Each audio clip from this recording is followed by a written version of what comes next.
Hello everyone, welcome to बायोबाइट्स।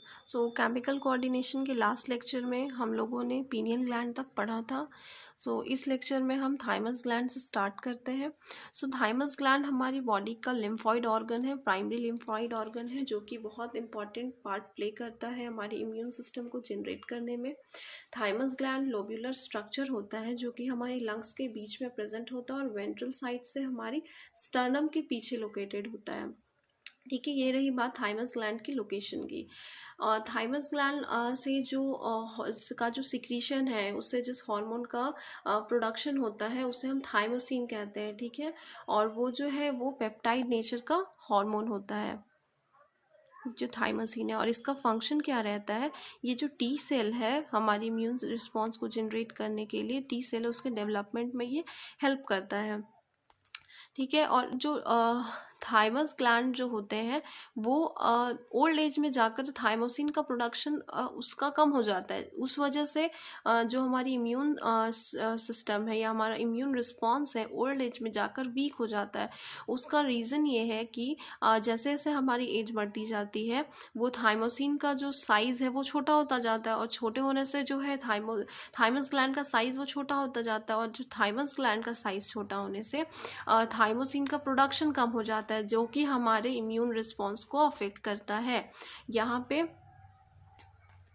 इस picture में एक न्यूबॉर्न और एक अडल्ट का थाइमस ग्लैंड का स्ट्रक्चर दिखाया गया है। इसका थाइमस का साइज ये है, और जो कि अडल्ट में जाकर उससे साइज डिक्रीज हुआ है। इससे ये समझ आता है कि जैसे जैसे ओल्ड एज में हम जाते जाते हैं हमारा जो थाइमस ग्लैंड का साइज है वो कम हो जाता है, जो कि हमारे थाइमोसिन के भी प्रोडक्शन को अफेक्ट करता है, और जिससे हमारा इम्यून सिस्टम ओल्ड एज में जाकर लो हो जाता है या फिर वीक हो जाता है। तो ये रहा थाइमस ग्लैंड के बारे में। और जो नेक्स्ट ग्लैंड है वो है एड्रिनल ग्लैंड। एड्रिनल ग्लैंड हमारे बॉडी में पेयर्स में रहता है। ये किडनी के एंटीरियर पार्ट पर पाया जाता है, और ये भी पेयर्स में, ये ईच किडनी में एक एक प्रेजेंट होता है। इस पिक्चर में देखें, ये जो रीजन है ये है एड्रिनल ग्लैंड। ठीक है, किडनी के ऊपर वाला रीजन। और इसके भी दो पार्ट होते हैं। ये जो एड्रिनल ग्लैंड है इसका दो पार्ट होता है, कॉर्टेक्स बोलते हैं और एक को मेड्यूला बोलते हैं। कॉर्टेक्स जो है वो आउटर वाला पार्ट, और जो इनर वाला पार्ट है वो है मेड्यूला।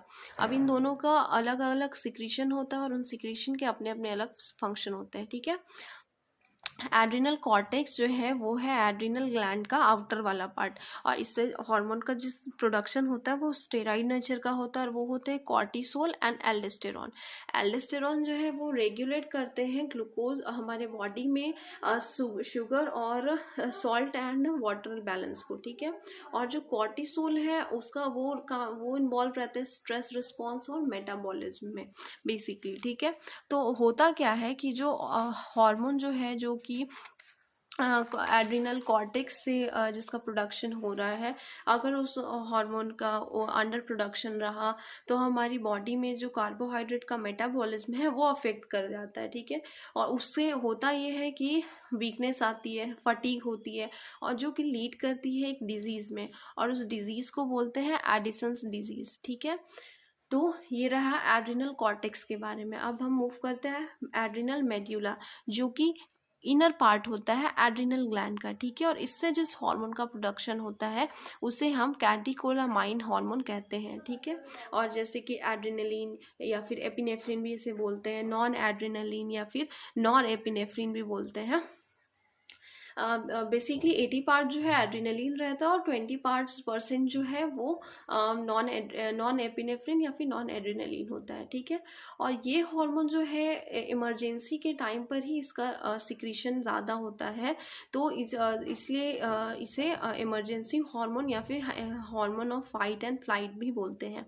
अब रहा बात फंक्शन का, जो एड्रिनल मेड्यूला से सीक्रेट होने वाला हार्मोन कैटेकोलामाइन के फंक्शन का, तो इसका फंक्शन रहता है ये अलर्टनेस को इंक्रीज करता है, ये प्यूपिल डायलेशन करवाता है, ये इंक्रीज करवाता है ब्लड प्रेशर को, और ब्रीदिंग रेट को ये ब्रेक डाउन करवाता है, फैट, प्रोटीन, कार्बोहाइड्रेट, और इससे पाइलो इरेक्शन यानी कि राइजिंग ऑफ हेयर होती है, इससे स्वेटिंग होता है। ठीक है, तो ये सारा फंक्शन रहा एड्रिनल मेड्यूला का।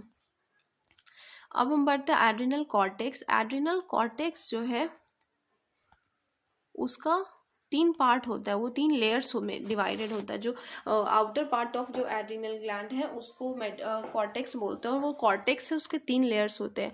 जैसे एक है जोना रेटिकुलरिस, एक है जोना रेटिकुलरिस, एक है जोना फैसिकुलेर और एक है जोना ग्लोमेरुलोसा। ये 3 लेयर्स होते हैं कॉर्टेक्स ऑफ एड्रिनल में, ठीक है। और इससे जिस हार्मोन का सिक्रीशन होता है उसे कॉर्टिकॉइड बोलते हैं, और वो कॉर्टिकॉइड जो कि कार्बोहाइड्रेट मेटाबॉलिज्म में इन्वॉल्व रहते हैं उसे ग्लूकोकॉर्टिकॉइड बोलते हैं। और ह्यूमंस में जो है कॉर्टिसोल नाम का हार्मोन होता है जो ये फंक्शन करता है, ठीक है। और कॉर्टिकॉइड करता क्या है, ये स्टिमुलेट करवाता है ग्लूकोनियोजेनेसिस, लिपोलाइसिस, प्रोटियोलाइसिस, ठीक है, और इनहिबिट करता है सेल्यूलर अपटेक को, ठीक है। और कॉर्टिसोल का एक यहाँ बहुत मोस्ट इंपॉर्टेंट फंक्शन ये है कि ये एंटी इन्फ्लामेटरी रिएक्शन रखता है, ये सप्रेस करता है इम्यून रिस्पॉन्स को, ठीक है। तो इसका ये यूज़ हो सकता है एलर्जी में, ऑर्गन ट्रांसप्लांटेशन में, या फिर ऑटो इम्यूनिटी की कंडीशन में भी हम लोग कॉर्टिसोल हार्मोन का यूज़ कर सकते हैं, ठीक है। तो ये हो गया एड्रिनल ग्लैंड के बारे में। अब हम मूव करते हैं पैनक्रियाज। तो पैनक्रियाज क्या है, पैनक्रियाज हमारी बॉडी का हेट्रोक्राइन ग्लैंड है। हेट्रोक्राइन में इसलिए बोला जा रहा है क्योंकि ये as a endocrine and exocrine दोनों तरह से ये बिहेव करता है, ठीक है। इसमें क्लस्टर ऑफ सेल्स पाए जाते हैं जिसे आइसलेट्स ऑफ लैंगरहैंस बोलते हैं, ठीक है। और इसके पास जो है इंडोक्राइन का फंक्शन होता है, ठीक है। ये क्या करते हैं, ये जो आइसलेट है वो अपना हार्मोन को डायरेक्टली जो है ब्लड स्ट्रीम में रिलीज कर देते हैं, ठीक है। और ये रेगुलेट करते हैं ब्लड ग्लूकोज लेवल को, ठीक है। तो जो आइसलेट ऑफ लैंगरहैंस है इसमें 3 तरह के सेल्स पाए जाते हैं। वो सेल्स हैं alpha, beta and delta cell, ठीक है। अल्फा सेल्स जो है वो जो है वो अल्फा सेल्स जो है वो ग्लूकागॉन का प्रोडक्ट प्रोड्यूस करते हैं, और ग्लूकागॉन एक हार्मोन है। बीटा सेल से इंसुलिन का प्रोडक्शन होता है, और जो डेल्टा सेल है वो रिलीज करते हैं सोमैटोस्टैटिन। ये क्या करता है, ये इनहिबिटरी एक्शन शो करता है अल्फा और बीटा सेल्स को, ठीक है। अब जो अल्फा सेल्स है, जो ग्लूकागॉन हार्मोन का जो रिलीज होता है या सिक्रीशन होता है, वो हमारी ब्लड में ग्लूकोज लेवल को बढ़ाने का काम करता है, ठीक है। और जो इंसुलिन जो है जो कि बीटा सेल से रिलीज हो रहा है, वो हमारी बॉडी में ब्लड शुगर लेवल को कम करने का काम करता है। वो क्या करता है, ब्लड में जो शुगर है वो उसका सेल्यूलर अपटेक को बढ़ा देता है, और वो जो ग्लूकोज रहता है वो सेल में जाने लगता है, ठीक है। तो इससे हमारे ब्लड में शुगर का लेवल कम हो जाता है। ये फंक्शन करता है इंसुलिन। इसलिए इंसुलिन को हाइपोग्लाइसेमिक भी बोलते हैं, क्योंकि ये लोअर्स करता है ब्लड शुगर लेवल को, ठीक है। और ग्लूकागॉन जो है वो ब्लड शुगर लेवल को बढ़ा देता है, इसलिए इसे हाइपरग्लाइसेमिक हार्मोन भी बोलते हैं, ठीक है। ये हो गया इंसुलिन और ग्लूकागॉन का फंक्शन। होता यह है कि अगर सिक्रीशन जो है हमारी बॉडी में इंसुलिन का कम हो जाए, ठीक है, कि अगर हमारी बॉडी हमारी जो आइसलेट ऑफ लैंगरहैंस की जो बीटा सेल्स है उसका अगर उसमें अगर इंसुलिन का प्रोडक्शन अगर कम हो जाए, तो उससे होता ये है कि हमारी बॉडी में ग्लूकोज का लेवल बढ़ जाएगा हमारी ब्लड में। तो उस कंडीशन को डायबिटीज मेलिटस बोलते हैं, ठीक है। ये एक डिसऑर्डर है जो कि हाइपर ग्लाइसेमिक कंडीशन से के थ्रू होता है, ठीक है। और इसमें ये जो है ये डिसऑर्डर है, ये एसोसिएटेड होता है loss of glucose through urine, ठीक है, and formation of harmful compounds known as ketone bodies, ठीक है। और जो डायबिटिक पेशेंट जो होते हैं, जो डायबिटीज मेलिटस से जो डायबिटिक पेशेंट होते हैं, इसका ट्रीटमेंट फिर हम लोग इंसुलिन थेरेपी के थ्रू करते हैं। तो ये हुआ जो भी इंडोक्राइन फंक्शन है पैनक्रियाज की, ये जो था ये इंडोक्राइन फंक्शन का था। अब जो एक्सोक्राइन पार्ट क्या है पैनक्रियाज का, उसमें ये जो है प्रोड्यूस करते हैं, बहुत सारे फंक्शन में इन्वॉल्व रहते हैं, जैसे कि production of digestive enzyme into small intestine. फिर ये पैनक्रियाटिक एंजाइम जो है वो है एमाइलेज, लाइपेज, प्रोटीएज, ठीक है। ये बहुत ही अच्छा रोल प्ले करते हैं breakdown of carbohydrate, protein and fats में। तो ये हो गई पैनक्रियास के बारे में। अब ऐसी बहुत सारी मतलब टर्म्स है जिससे जानना ज़रूरी है, जैसे कि अगर हमारी बॉडी में ग्लूकोज का लेवल बढ़ जा रहा है तो उसे हाइपरग्लाइसेमिया बोलते हैं। अगर ग्लूकोज का लेवल यूरिन में बढ़ जा रहा है तो उसे ग्लूकोसूरिया बोलते हैं, ठीक है। और increase loss of water through urine, तो उसे पॉलीयूरिया की कंडीशन होती है। और इंक्रीज थ्रस्ट या फिर डिहाइड्रेशन, तो उस कंडीशन को पॉलीडिप्सिया बोलते हैं। ठीक है, तो ये सारी छोटे छोटे की पॉइंट्स थे।